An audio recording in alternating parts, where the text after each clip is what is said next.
그때에 야곱이 애굽에 곡식이 있음을 보고 아들들에게 이르되 너희는 어찌하여 서로 바라만 보고 있느냐. 야곱이 또 이르되 내가 들은즉 저 애굽에 곡식이 있다 하니 너희는 그리로 가서 거기서 우리를 위하여 사오라. 그러면 우리가 살고 죽지 아니하리라 하매 요셉의 형 10사람이 애굽에서 곡식을 사려고 내려갔으나 야곱이 요셉의 아우 베냐민은 그의 형들과 함께 보내지 아니하였으니 이는 그의 생각에 재난이 그에게 미칠까 두려워함이었더라. 이스라엘의 아들들이 양식 사러 간 자 중에 있으니 가나안 땅에 기근이 있음이라. 때에 요셉이 나라의 총리로서 그 땅 모든 백성에게 곡식을 팔더니 요셉의 형들이 와서 그 앞에서 땅에 엎드려 절하매 요셉이 보고 형인 줄 아나 모르는 체하고 엄한 소리로 그들에게 말하여 이르되 너희가 어디서 왔느냐. 그들이 이르되 곡물을 사려고 가나안에서 왔나이다. 요셉은 그의 형들을 알아보았으나 그들은 요셉을 알아보지 못하였다. 요셉이 그들에게 대하여 꾼 꿈을 생각하고 그들에게 이르되 너희는 정탐꾼들이라. 이 나라의 틈을 엿보려고 왔느니라. 그들이 그에게 이르되 내 주여 아니니이다. 당신의 종들은 곡물을 사러 왔나이다. 우리는 다 한 사람의 아들들로서 확실한 자들이니 당신의 종들은 정탐꾼이 아니니이다. 요셉이 그들에게 이르되 아니라 너희가 이 나라의 틈을 엿보러 왔느니라. 그들이 이르되 당신의 종 우리들은 12형제로서 가나안 땅 한 사람의 아들들이라. 막내 아들은 오늘 아버지와 함께 있고 또 하나는 없어졌나이다. 요셉이 그들에게 이르되 내가 너희에게 이르기를 너희는 정탐꾼들이라 한 말이 이것이니라.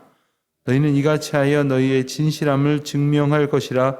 바로의 생명으로 맹세하노니 너희 막내 아우가 여기 오지 아니하면 너희가 여기서 나가지 못하리라. 너희 중 하나를 보내어 너희 아우를 데려오게 하고 너희는 갇혀 있으라. 내가 너희의 말을 시험하여 너희 중에 진실이 있는지 보리라. 바로의 생명으로 맹세하노니 그리하지 아니하면 너희는 과연 정탐꾼이니라 하고 그들을 다 함께 3일을 가두었더라. 아멘.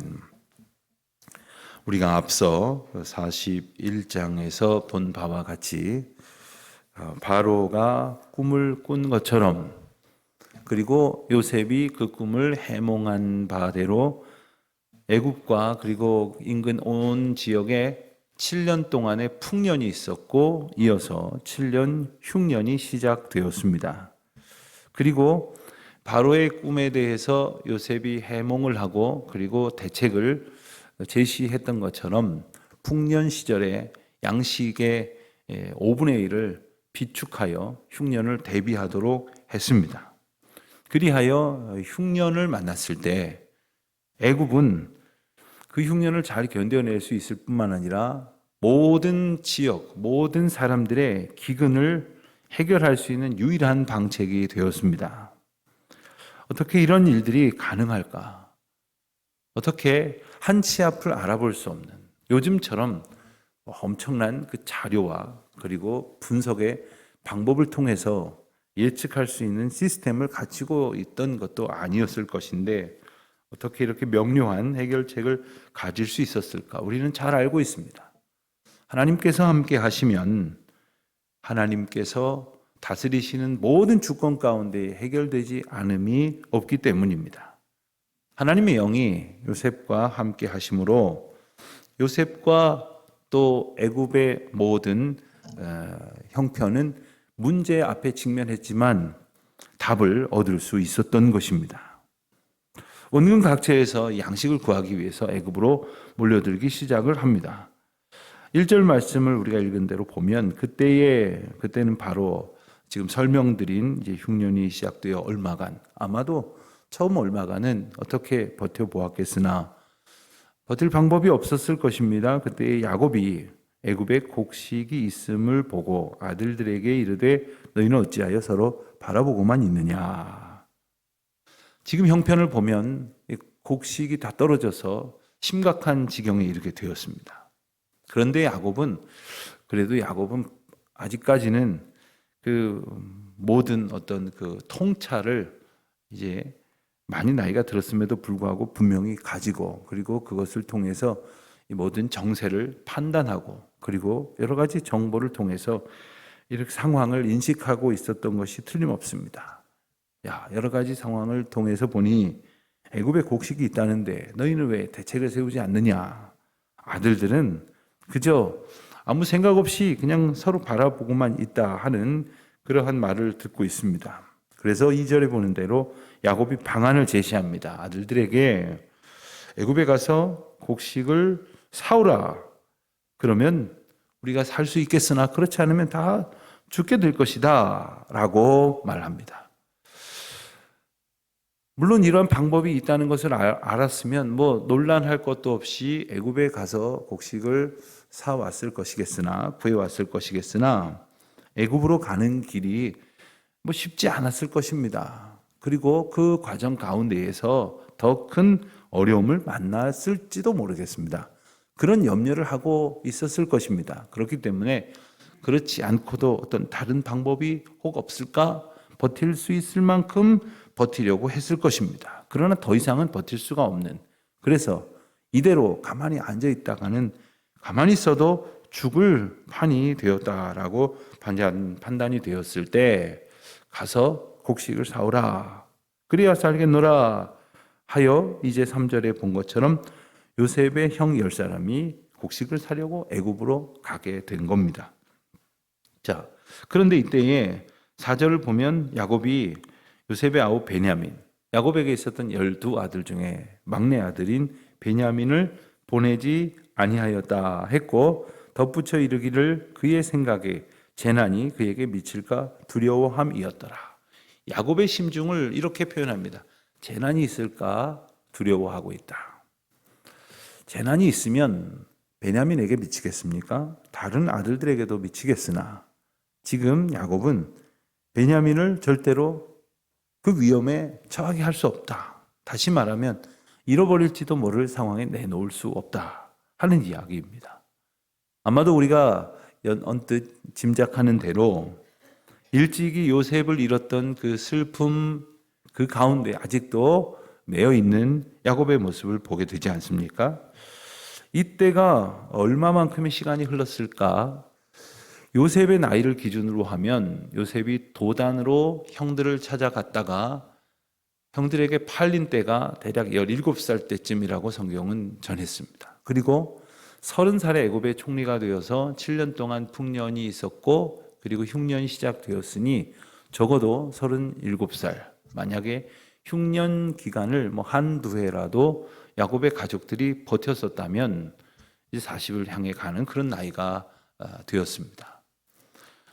적어도 20년이 흘렀습니다. 아들을 잃은 지, 요셉이라는 사랑하는 아들을 잃은 지 적어도 20년이 흘렀지만 여전히 야곱은 그 생각에 묶여 있습니다. 그 두려움에 빠져 있습니다.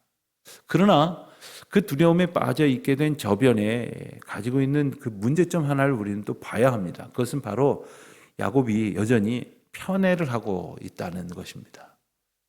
사실 요셉의 그 불행은, 요셉이 그 형들에게 팔려서 애굽까지 가게 되었던 것은 거시적인 안목에서 볼 때 당연히 하나님의 섭리이고 하나님의 인도하심의 과정 중에 있었지만, 형들에게, 그 사랑하는 가족인 형들에게 팔리게 되는 일 가운데에는 형들의 미움이 바탕이 되어 있었고, 그리고 그 미움은 아버지 야곱의 편애로부터 기인했다고 보아도 틀림이 없습니다.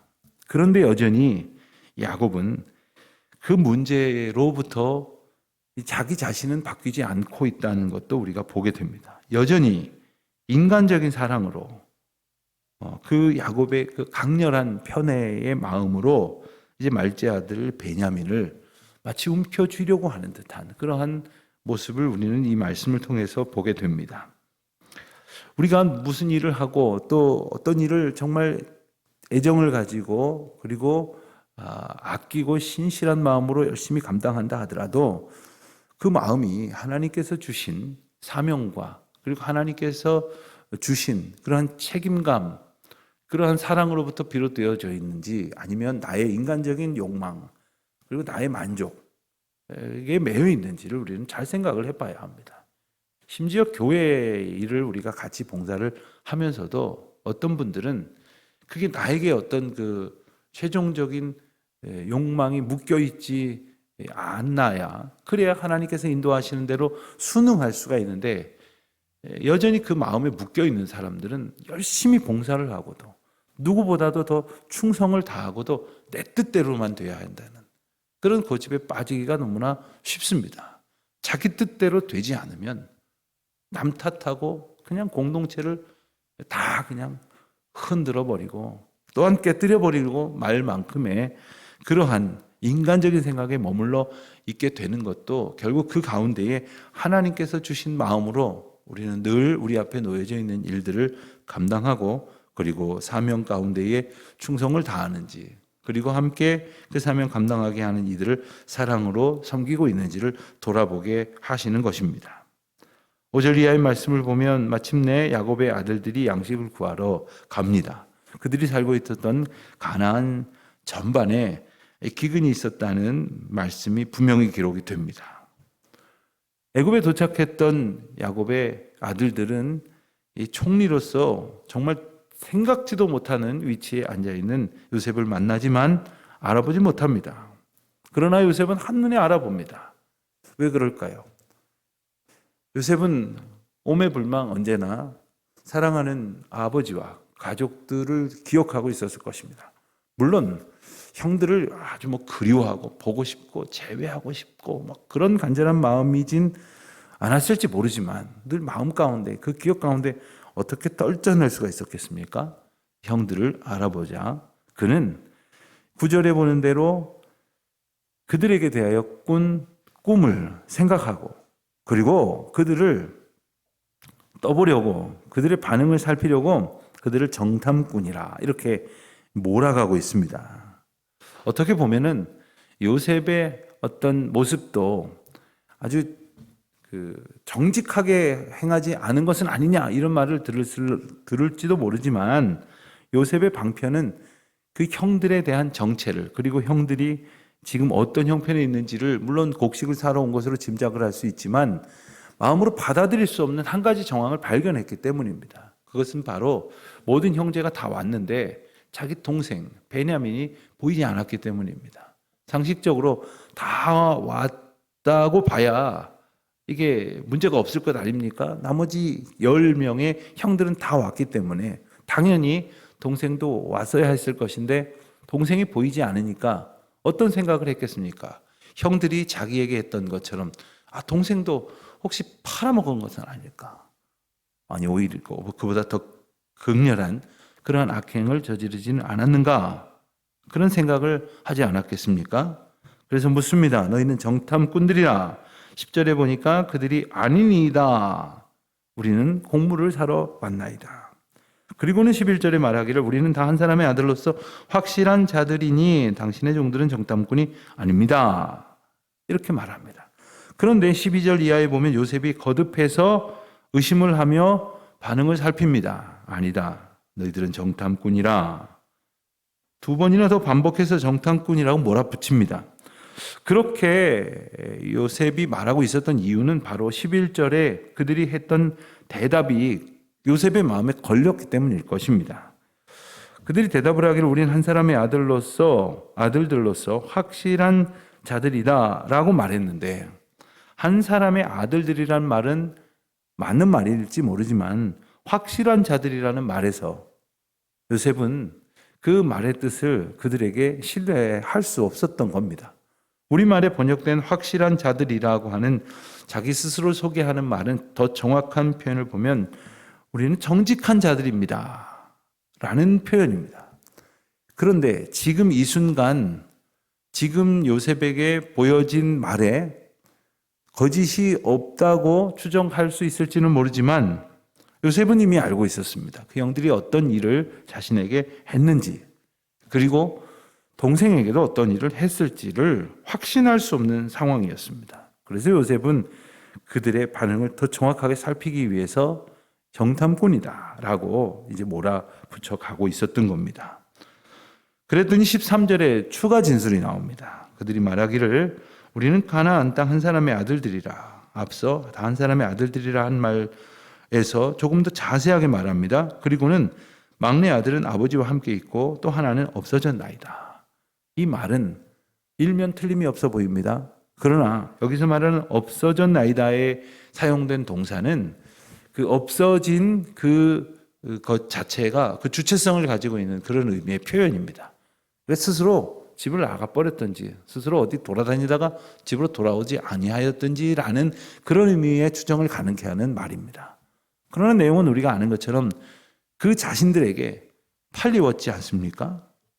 그들도 차마 그렇게 말할 수는 없었겠으나 그 모든 정황을 알고 있었던 요셉은 그들이 확실한 자라고 자기 자신을 표현했던, 우리는 정직한 자들입니다 라고 말했던 그들의 말을 당연히 믿을 수가 없었던 겁니다. 그리고 요셉은 베냐민의 생사를 걱정할 수밖에 없게 되었습니다. 베냐민의 생사가 궁금했습니다. 자기에게처럼 해코지하지 않았을 것이라고 장담할 수 없는 상황이 되었던 것입니다. 그래서 15절에 보는 대로 너희 진실함을 증명하라.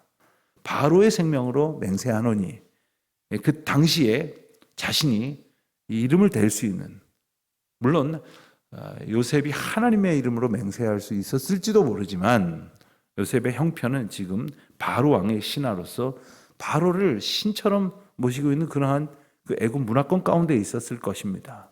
애굽의 그러한 형편 가운데 가장 높은 맹세의 대상으로 삼는 이 바로의 생명을 거명하면서 막내 아우가 여기 오지 못하면 너희는 나갈 수 없을 것이다. 너희 중에 한 명만 가서 그 막내 아우를 데려와라. 그때까지 너희는 갇혀 있으라 하고는 사흘간 그들을 가두어 놓는 장면이 나옵니다. 요셉은 어떤 마음이었을까요? 그리고 형들은 어떤 생각을 하고 있었을까요? 그리고 보내어 놓고 기다리던 야곱은 어떤 생각을 하고 있었을까요?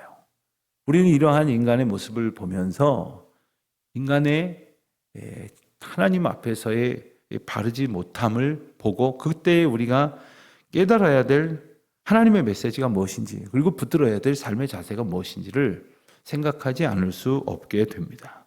오늘 하루 우리가 하나님 앞에 어떠한 바람을 가지고 우리가 이 시간도 이른 아침 기도하러 주님 앞에 나왔으나 여전히 내가 원하는 것을 나열하고 그것을 달라고 계속해서 그저 마음을 바꾸지 않고 때를 쓰는 것이 아니라 주님의 말씀 앞에서 내 마음이 변화되고 주님의 인도하심 앞에 내가 새로워짐으로써 하나님의 인도하심을 기쁨과 감사함으로 그리고 찬송 가운데에 의지하며 나아가는 그러한 복을 얻는 저와 여러분이 되시기를 주님의 이름으로 축원드립니다.